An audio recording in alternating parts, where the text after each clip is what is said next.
and Thailand's parliament will be debating the budget bill for 2020 tomorrow.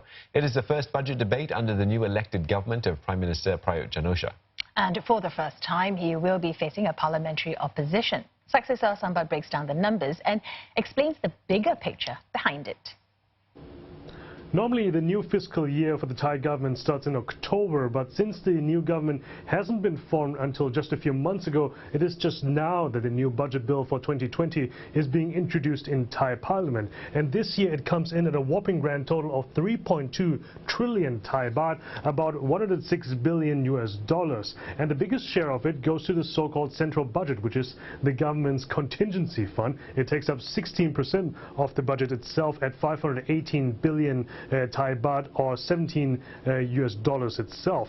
Our graphic here shows which ministry is getting how much money, and coming on top is the education ministry, taking up 11.5% of the budget itself, which translates to 368 billion Thai baht, which is about $12 billion US itself. And that is in line with previous governments, because Thailand has a rather high per capita spending on education.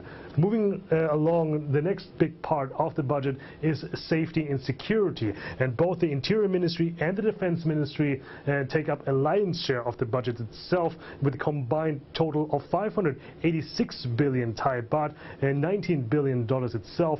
And by the way, the military spending has steadily risen in the past 5 years, so continuity there as well. Then we also have the Finance Ministry also getting a financial boost as well, in order to stimulate a rather sluggish economy. But then here down in the bottom here, there are ministries such as the Foreign Ministry, the Tourism Ministry, or the Ministry for Natural Resources. Those are facing cuts right now, and what's peculiar about this is that these ministries are controlled by the junior partners of the current governing coalition, whereas the ministries up here that are getting more money, they're controlled by the currently ruling Palang Party. And this brings us to the dynamic in the new parliament. A few things have changed ever since Parliament convened for the first time a few months ago. Both sides have lost MPs due to disqualifications or resignations, and some seats out of 500 have to be filled via so-called by-elections.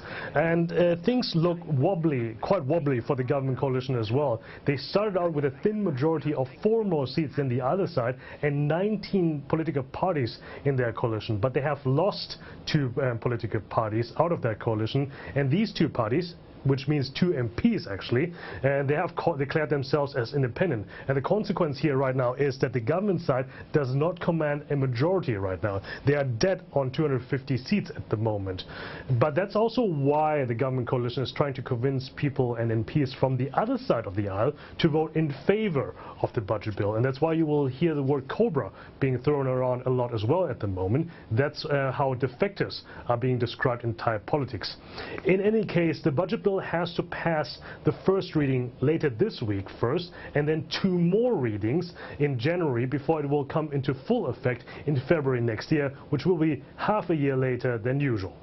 Saksisa Sambat, CNA, Bangkok.